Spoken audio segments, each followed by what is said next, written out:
Hello दोस्तों, आप सभी कैसे हैं। तो चलिए दोस्तों, अपन ने जो है पिछली क्लास के अंदर पार्ट 1 के अंदर जो है अपन ने ठोस वस्तुओं के आयतन के बारे में बात करी थी और कुछ प्रश्न हल किए थे। उसी पार्ट 1 के बाद अपन पार्ट 2 को कंटिन्यू करते हुए ठोस वस्तुओं के आयतन पर आधारित कुछ प्रश्नों पर चर्चा करेंगे। जो उनका जो आयतन है वो 512 सेंटीमीटर क्यूब है। तो घन का संपूर्ण पृष्ठीय क्षेत्रफल ज्ञात कीजिए। घन का आयतन हमें दे रखा है और घन का संपूर्ण पृष्ठीय क्षेत्रफल हमें निकालना है। तो चलिए इसको कैसे सोल्व करते हैं। घन का आयतन दे रखा है, ये मैंने लिखा घन का आयतन। जरा ध्यान से समझना दोस्तों, घन का आयतन है 512 सेंटीमीटर क्यूब। घन के आयतन का सूत्र क्या होता है दोस्तों? भुजा क्यूब। घन का आयतन इसका सूत्र होता है भुजा क्यूब। फिर बराबर ये लगा दिया मैंने, बराबर 512 इस सेंटीमीटर क्यूब को भूल जाओ और लिखो तो भी चलो, चलने दो साथ में, कोई फर्क नहीं पड़ेगा। भुजा वैसे सेंटीमीटर में होती है, आपको पता है ना, कोई दिक्कत नहीं। चलो फिर भी अब क्या करेंगे, दोनों तरफ क्या ले लेंगे, घनमूल।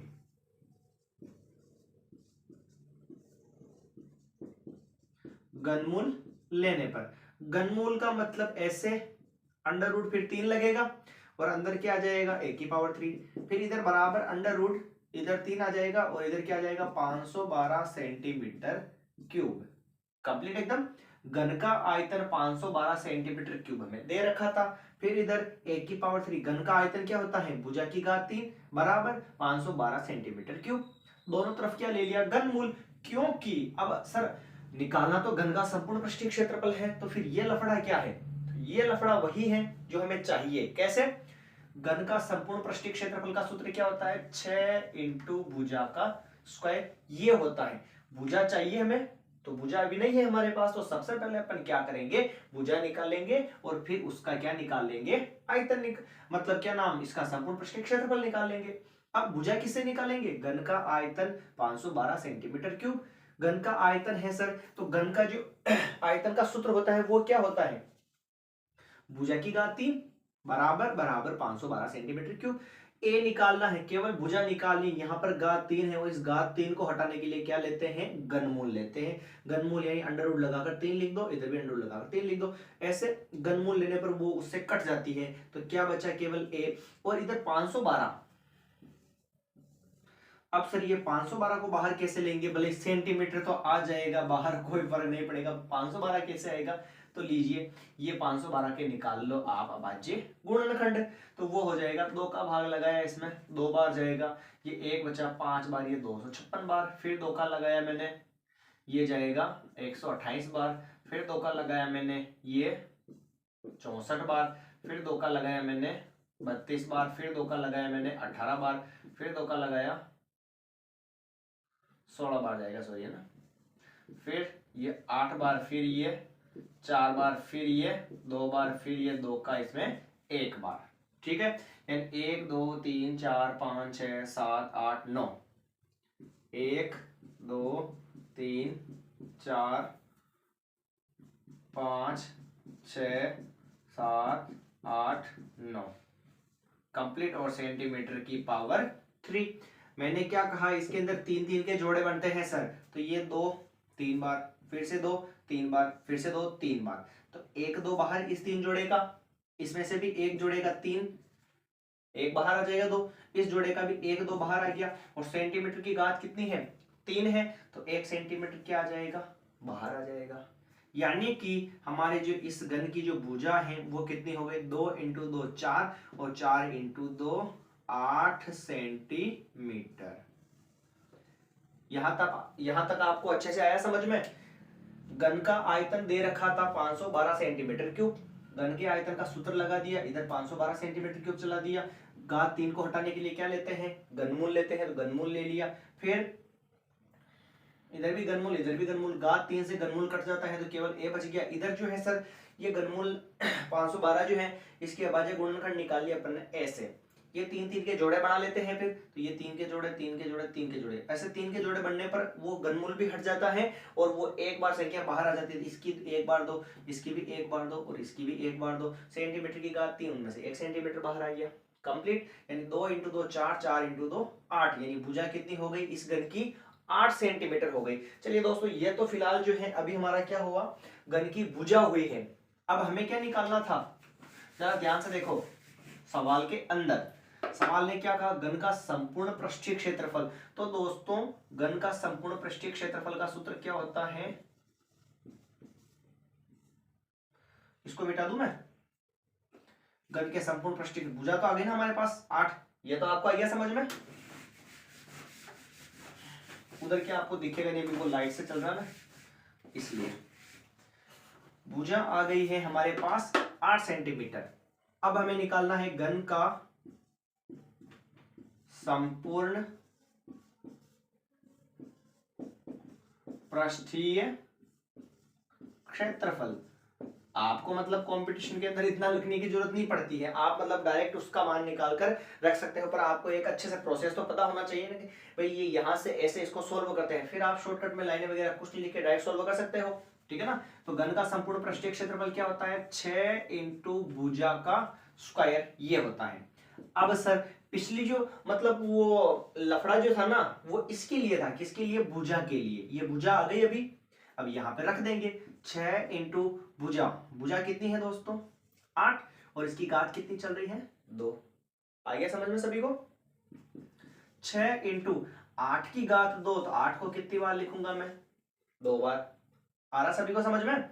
फिर गुणा करवा लेते हैं 6 × 8, 6 × 8 तो हो गए 48, और 48 और × 8 बच रहे भी ये 8, 8 को 8 से गुणा करवाऊंगा तो 64 के 4 हासिल के 6, 32 और 33 34, ये 38, यानी कि 384। और क्षेत्रफल किसमें आता है, जो भी या सेंटीमीटर या मीटर हो उसकी घात 2 लग जाती है, यानी कि 84 सेंटीमीटर स्क्वायर। ये हमारा ऑप्शन नंबर डी है, इज द करेक्ट आंसर।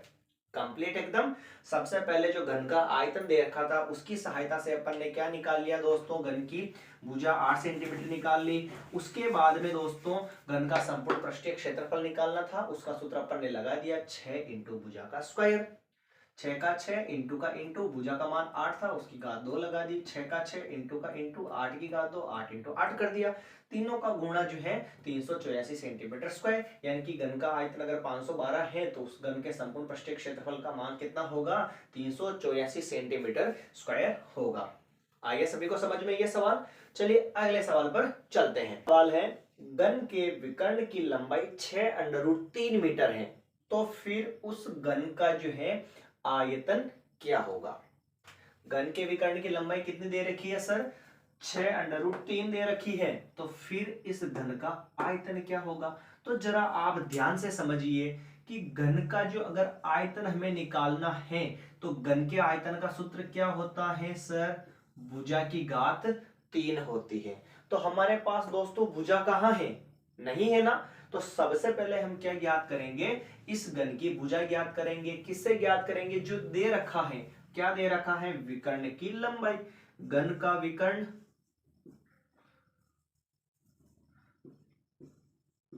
घन का विकर्ण, ठीक है। घन का विकर्ण कितना दे रखा सवाल में, 6√3 मीटर। कंप्लीट सभी का। घन का विकर्ण दे रखा है 6√3 मीटर। घन के विकर्ण की लंबाई जो होती है ना, उसका सूत्र क्या होता है, √3 × भुजा बराबर 6√3 मीटर। को फिलहाल भूल जाओ, कोई दिक्कत नहीं। भुजा का मान हमें निकालना है, तो भुजा सर 6√3 और इंटू वाला √3 कहां पर जाएगा दोस्तों, बटेवा में। चलिए √3 से √3 काट दिया, तो फिर बचा क्या, भुजा का मान, पूजा नहीं भुजा है ना, पूजा नहीं भुजा, भुजा का जो मान है वो 6, और किस में चल रहा था, मीटर में, तो ये 6 मीटर। यहां तक किसी को दिक्कत हो तो बता दीजिए हमें। घन का विकर्ण 6√3 मीटर है। घन के विकर्ण का सूत्र क्या होता है, √3 × भुजा होता है। और फिर 6 अंडर रूट 3 लगा दिया, इंटू वाला अंडर रूट 3 बटेवा में चला गया, कैंसिल हो चुका है तो 6 बचा, तो भुजा का मान 6 मीटर आ गया। अब भुजा का मान हमारे पास 6 मीटर है, तो जरा ध्यान से देखिए आप, मैं इधर ही लिख दूं, घन का क्या निकालना है दोस्तों हमें, आयतन, घन का आयतन। तो सर घन का आयतन, घन के आयतन का सूत्र क्या होता है,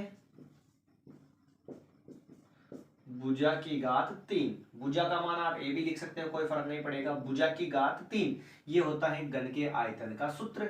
तो घन का आयतन भुजा की घात 3, भुजा कितनी है 6, तो 6 की घात कितनी हो जाएगी सर, 3 हो जाएगी। 6 की घात 3 का मतलब 6 इंटू 6 इंटू 6, 6 को कितनी बार लिखोगे दोस्तों, 3 बार। 6 को 6 से गुणा करवाओगे तो 36, और 36 को 6 से गुणा करवाओगे तो 216, और सवाल किस में चल रहा था, मीटर में, तो ये मीटर। और मैंने आपको पहले ही बताया था आयतन में जो भी इकाई होती है उसकी घात कितनी लगती है, 3 लगती है, बताया था ना। तो यानी कि 216 मीटर क्यूब, 216 ये सेंटीमीटर नहीं है, मीटर, यहाँ पे भी क्या है, मीटर है। तो 216 मीटर क्यूब आना चाहिए, न कि स्क्वायर, जल्दबाजी में आप गलत नहीं कर दो, ध्यान रखना। तो यानी option number B is the correct answer. आपको बताया था मैंने, क्षेत्रफल निकाल लो तब इकाई की पावर कितनी आती है, 2 आती है, और आयतन निकाल लो तब इकाई की पावर कितनी आती है, 3 आती है। ये चीज गांठ बांध के अपने माइंड में सेट कर लो, और जब भी आवे सवाल तो गांठ खोलकर डाल दो। चलिए आगे। तो ये तो आपको आ गया समझ में।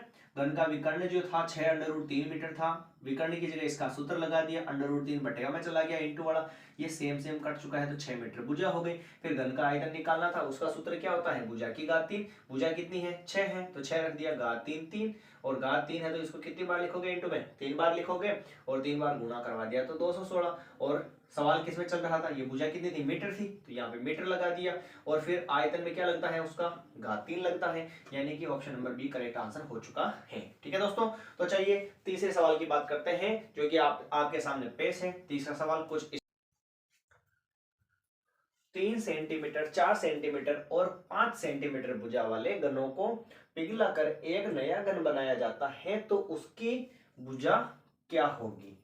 कितने घनों को पिघलाया दोस्तों, 3 घनों को पिघलाया, जिसमें से पहले घन की जो भुजा है वो तो हमारे पास कितनी है, 3 सेंटीमीटर, दूसरे घन की भुजा कितनी है, 4 सेंटीमीटर, तीसरे घन की भुजा कितनी है, 5 सेंटीमीटर। तीनों घनों को पिघलाकर एक नया घन बना दिया गया, तो उस नए घन की भुजा क्या होगी। तो जरा ध्यान से देखना दोस्तों, आंसर कैसा आएगा, बहुत ही इजी और आसान सवाल है। 3 घनों को पिघलाया, जरा यूं सोचो, 1 घन, 2 घन, 3 घन, तीनों को पिघलाया, ठीक है, तीनों को पिघला दिया और एक नया घन बना दिया। ऐसे पिघलाने की जो बात करें ना कभी भी, तो उसके अंदर कौन सा सूत्र लगेगा, मैं बता दूं आपको, आयतन का सूत्र लगेगा।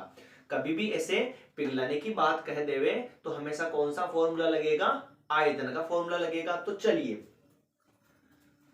ऐसे लिख दूं मैं समझने के लिए, घन का आयतन क्या होता है, सबसे पहले तो ये बताओ, घन का आयतन, घन का आयतन क्या होता है, भुजा की घात 3। अब जरा ध्यान से देखना, इस फॉर्मूले को अपन क्या करते हैं, समझते हैं, और इसके हिसाब से अपन अपने सवाल को कंटिन्यू करेंगे। देखना जरा ध्यान से, पहले घन, दूसरे घन, तीसरे घन, तीनों घनों को पिघलाकर एक नया बनाया गया, यानी ये सारे मिला दिए गए, ठीक है ना, ये सारे मिला दिए गए, यानी मिलाने का मतलब क्या होगा, इन सबको क्या करेंगे, जोड़ेंगे, और जोड़ेंगे किसको, आयतन को, क्योंकि पिघलाने की बात करते हैं तो क्या निकालते हैं, आयतन निकालते हैं। तो यानी कि a1 की पावर 3, घन का आयतन क्या होता है, भुजा की घात 3, a1 की पावर 3 का मतलब क्या हुआ, पहले घन का आयतन, प्लस a2 की पावर 3 यानी कि दूसरे घन का आयतन, प्लस a3 की पावर 3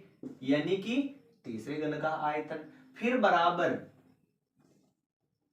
ओनली a की पावर 3, यानी कि पहला घन, दूसरा घन, तीसरा, पहले घन का आयतन निकाल लिया, फिर दूसरे घन का आयतन भी निकाल लेंगे, और फिर तीसरे घन का भी आयतन निकाल लेंगे, और तीनों घनों को पिघलाया एक ही साथ में, यानी कि साथ में, और इनसे क्या बना, एक नया घन बना। तो जरा सोचो, तीनों घनों के आयतन को मैं जोड़ दूं तो वो जो नया घन बनेगा उनके आयतन के बराबर होगा, क्योंकि इन तीनों को पिघला कर ही तो अपन ने एक नया घन बनाया ना। तो तीनों गणों के आयतन को मैं जोड़ दूं तो नए घन के आयतन के बराबर होगा। तो पहले घन की भुजा a1 मानी तो आयतन है a की पावर 3 तो a1 की पावर 3 हो गया, दूसरे में a2 की पावर 3 हो गया, तीसरे में a3 की पावर 3 हो गया, और नया घन ओनली a है तो नए घन की भुजा क्या है a, तो a की पावर क्या हो गई 3 हो गई। ठीक है, ये अपन ने बना लिया। अब पहले घन की भुजा कितनी है दोस्तों 3, तो ये 3 की घात क्या हो जाएगी यहाँ पर 3 आ जाएगी, फिर प्लस a2 दूसरी भुजा कितनी है 4 और उसकी पावर भी कितनी है 3, फिर प्लस a3 तीसरी भुजा कितनी है 5 और उसकी घात भी कितनी है 3, और नए घन की पावर, नए घन की जो भुजा है a उसकी पावर 3, क्योंकि इसका मान तो हमें निकालना है।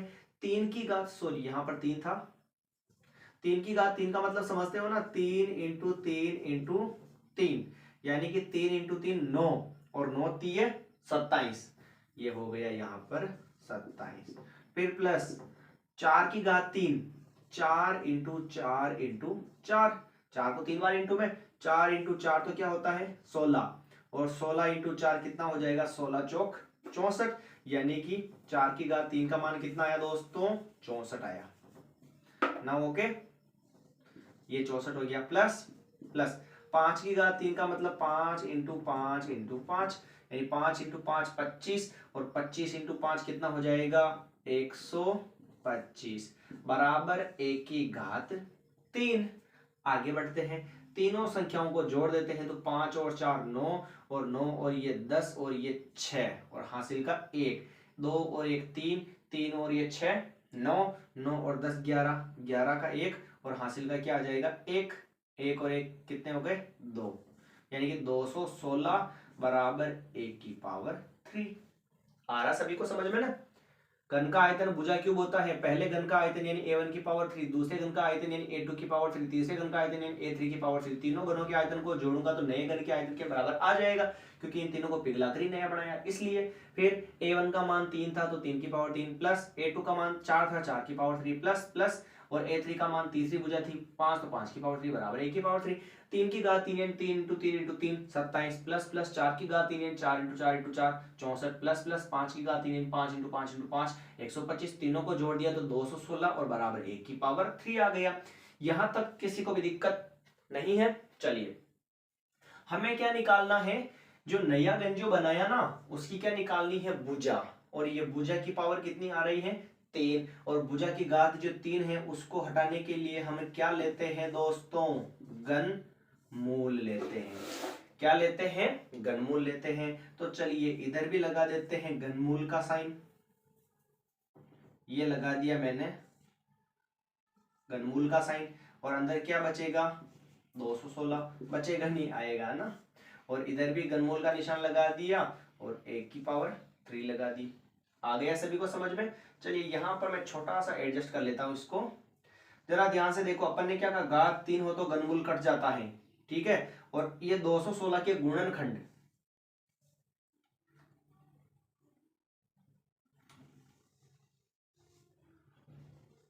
ये लीजिए 216 के गुणनखंड 2 into 2 into 2 into 3 into 3 into 3, और बराबर में क्या चल रहा है ए चल रहा है। क्लियर। चलिए आगे, अपन ने कहा घनमूल हटाने के लिए 3 3 के जोड़े बना लो, तो ये 2 बाहर, फिर इंटू लगा दो, फिर ये कौन बाहर 3 बाहर, बराबर में क्या है ए, 2 इंटू 3 कितना हो गया 6, और ये कितना हो गया ए, यानी कि हमारा आंसर कितना 6 है, और सवाल किस में चल रहा था सेंटीमीटर में, यानी कि 6 सेंटीमीटर, और 6 सेंटीमीटर वाला आंसर कौन सा है ऑप्शन नंबर ए। इसमें किसी को जरा सी भी दिक्कत हो तो आप बता दीजिए, और आपको अगर हमारी क्लास अच्छे से समझ में आ रही है और आपके डाउट धीरे धीरे क्लियर हो रहे हैं तो ज़्यादा से ज़्यादा हमारी इस क्लास को शेयर करें और हमारे इस चैनल को सब्सक्राइब जरूर करें। तो एक बार इसको वापस रिपीट कर लेते हैं अगर समझ में नहीं आया है। तो घन का आयतन होता है भुजा की पावर 3, और 3 घन दे रखे हैं तो तीनों घनों को पिघलाया तो तीनों का आयतन निकालना पड़ेगा, और फिर तीनों को जोड़ने पर एक नया घन बनाया तो तीनों के आयतन निकाल लिए और जोड़ दिया तो 216 आ गया, और इधर a की पावर 3 चलता था। घन को घात 3 को हटाने के लिए क्या लेते हैं घनमूल, तो इधर भी घनमूल का निशान इधर भी घनमूल का निशान, घात 3 से घनमूल कट जाता है, 216 के गुणनखंड निकालिए, 3 3 के जोड़े बनने पर बाहर आ जाते हैं। तो भुजा का मान कितना हो गया 6 सेंटीमीटर हो गया। ठीक है दोस्तों, तो चलिए अगले सवाल की बात करते हैं, सवाल नंबर 4 जो कि आपके सामने पेश है। संपूर्ण पृष्ठीय क्षेत्रफल 150 सेंटीमीटर स्क्वायर है, तो घन का आयतन क्या होगा। क्या है दोस्तों, घन का संपूर्ण पृष्ठीय क्षेत्रफल दे रखा है हमें और हमें घन के आयतन का मान जो है फाइंड करना है। तो चलिए बात करते हैं पहले जो दे रखा है उसकी, क्योंकि घन का आयतन क्या होता है, भुजा की घात 3, यानी भुजा चाहिए और भुजा हमारे पास नहीं है, तो जो दे रखा है उससे अपन क्या ज्ञात करेंगे, भुजा ज्ञात कर लेंगे। ठीक है दोस्तों, तो चलिए इधर, हाँ जी, संपूर्ण पृष्ठीय क्षेत्रफल दे रखा है, संपूर्ण पृष्ठीय क्षेत्रफल कितना दे रखा है, 150 सेंटीमीटर स्क्वायर। घन का संपूर्ण पृष्ठीय क्षेत्रफल का सूत्र क्या होता है, 6 इंटू भुजा का स्क्वायर, और बराबर में दे कितना रखा है, 150 सेंटीमीटर स्क्वायर को भूल जाओ फिलहाल, 6 इंटू भुजा का स्क्वायर बराबर 150। ठीक है, अब हमें क्या निकालना है, इसका भुजा का मान, ए स्क्वायर बराबर 150 इंटू वाले 6 को कहां भेज दूं मैं, इसको थोड़ा क्या है कि मैं इधर लिख दूं ना, तो फिर सुविधा रहेगी। घन का संपूर्ण पृष्ठीय क्षेत्रफल 6 इंटू भुजा स्क्वायर, फिर बराबर में क्या चल रहा है, 150, ए स्क्वायर को इधर चलने दो, इंटू वाले 6 को कहां भेज दूं दोस्तों, बटेवा में, तो 150 और बटेवा में 6। ठीक है, अब काट दो 6 से, 6 दूनी 12, 3 बचे, 6 5 30, यानी भुजा स्क्वायर बराबर कितना आ चुका है दोस्तों, 25 आ चुका है। पर हमें क्या चाहिए, केवल भुजा चाहिए, और यहां पर भुजा की घात कितनी है, 2। जैसे घनमूल को हटाने, यानी घात 3 को हटाने के लिए घनमूल लेते हैं, वैसे ही स्क्वायर को हटाने के लिए क्या लेंगे दोस्तों, वर्गमूल। वर्गमूल लेने पर, तो वर्गमूल लेंगे, और वर्गमूल लेंगे तो केवल और केवल ऐसे अंडर रूट आ जाएगा, और ये इधर क्या आ जाएगा, ए का स्क्वायर आ गया, और बराबर अंडर रूट क्या आ गया दोस्तों, 25। स्क्वायर से अंडर रूट कट जाता है, तो फिर बचा क्या, इधर ए, और इधर क्या बचा, अंडर रूट। आपको भी शॉर्टकट पता है कि 25 के गुणनखंड क्या होते हैं, 5 इंटू 5 होते हैं। आया सभी को समझ में, चलिए आगे जी दोस्तों, ए का मान, ए बराबर 1 5 बाहर निकल जाएगा, वर्गमूल में 2 2 के जोड़े बनते हैं, और घनमूल में 3 3 के। अभी फिलहाल वर्गमूल लिया अपन ने, तो 2 2 के जोड़े बनेंगे, तो ये 5 बाहर निकल जाएगा। और सवाल किसमें चल रहा था, ये सेंटीमीटर में, और भुजा आ जाएगी ए बराबर 5 सेंटीमीटर। अब हमें निकालना है घन का आयतन, तो घन का आयतन, और घन के आयतन का सूत्र क्या होता है दोस्तों, भुजा की घात 3। भुजा कितनी आई अभी हमारी, 5 आई, तो 5 की घात 3, और 5 की घात 3 का मतलब 5 को कितनी बार लिखेंगे इंटू में दोस्तों, 5 इंटू 5 इंटू 5 को 3 बार लिखेंगे। 5 को 3 बार लिखा तो 5 इंटू 5 25, और 25 इंटू 5 125। और सवाल किस में चल रहा था, सेंटीमीटर में, और निकाला क्या, आयतन, और आयतन में घात कितनी लगती है, 3, यानी 125 सेंटीमीटर क्यूब, यानी option number B is the correct answer. ठीक है, तो सबसे पहले अपन ने क्या किया कि घन का जो संपूर्ण पृष्ठीय क्षेत्रफल था वो लिख दिया, इस पृष्ठीय क्षेत्रफल की जगह इसका सूत्र लिख दिया, 6 इंटू भुजा स्क्वायर बराबर में 150 था, और इंटू वाला 6 कहां पे आ गया, बटेवा में, 6 का भाग 150 में लगाया 25 बार, ए स्क्वायर बराबर 25 आ गया। हमें केवल भुजा चाहिए, आयतन निकालने के लिए भुजा चाहिए ना, तो केवल भुजा चाहिए। यहाँ पर स्क्वायर आ रहा है, तो अपन ने क्या किया, स्क्वायर को हटाने के लिए वर्गमूल लेते हैं, तो वर्गमूल ले लिया, और फिर आगे क्या किया अपन ने, इधर भी अंडर रूट इधर भी अंडर रूट लगा दिया, स्क्वायर से अंडर रूट कट जाता है, केवल ए बचा, 25 के गुणनखंड 5 इंटू 5, एक बाहर 5 आ गया, एक का मान 5 सेंटीमीटर हो गया। फिर घन का आयतन, भुजा क्यूब, भुजा की घात 3, भुजा का मान 5, 5 की घात 3, 5 इंटू 5 इंटू 5, 3 बार ले दिया, इसको गुणा करवाए तो 125 सेंटीमीटर क्यूब हो गया, यानी ऑप्शन नंबर बी करेक्ट हो गया। ठीक है दोस्तों, तो मिलते हैं अगली क्लास के अंदर गणित के साथ। राम राम।